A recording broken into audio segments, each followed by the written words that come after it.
আজকের এই রান্নাটি আপনারা নিরামিষ দিনে গরম গরম ভাতের সাথে খেলে কিন্তু আর মনেই হবে না যে নিরামিষ রান্না খেয়েছেন। তো চলুন, সবার প্রথমে আমি এখানে কটি পটল ছুলে ধুয়ে নিয়ে নিচ্ছি। তারপর একটি কড়াইতে বেশি করে তেল দিয়ে পটলগুলো তেলের মধ্যে দিয়ে নিচ্ছি। এবার একটু নুন হলুদ দিয়ে ভালো করে নাড়াচাড়া করে নেব, যাতে প্রত্যেকটি পটল ভালো করে ভাজা ভাজা হয়ে যায়।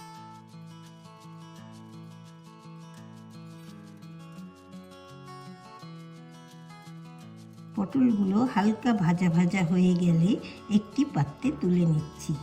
বেশি কড়া করে ভাজতে লাগবে না, তাতে তরকারিতে দিয়ে খেতে ভালো লাগে না।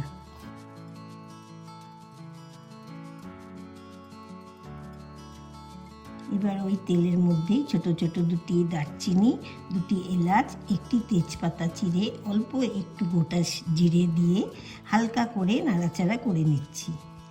তারপর এক টুকরো আদা গ্রেট করে নিয়ে তেলের মধ্যে দিয়ে নাড়াচাড়া করে নিচ্ছি। যেহেতু এটি নিরামিষ, তাই এতে কোনো পেঁয়াজ রসুন দেওয়া যাবে না।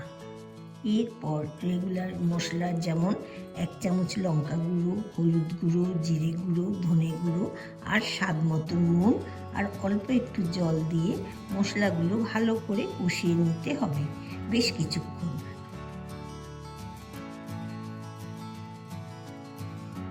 আর একটু 1 চামচ মতন কাশ্মীরি লঙ্কা গুঁড়ো দিয়ে নিচ্ছি কালারটি ভালো পাওয়ার জন্য।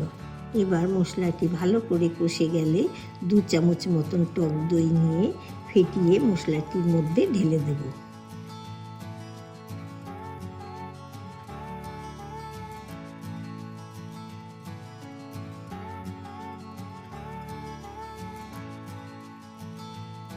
কিছুক্ষণ নাড়াচাড়া করে মিশিয়ে উপর দিয়ে 1 চামচ চিনি দিয়ে নিচ্ছি।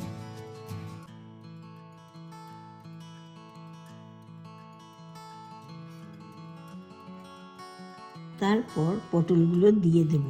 পটলের গায়ে মশলাটি মিশে গেলে একটু জল দিয়ে পাতলা করে নিতে হবে।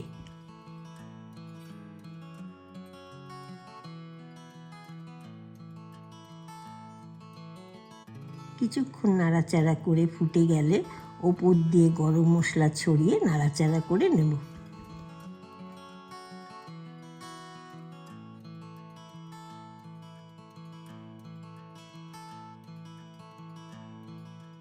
এবার একটু স্বাদ আর গন্ধের জন্য 1 চামচ ঘি দিয়ে কিছুক্ষণ ঢাকনা দিয়ে রেখে দেব।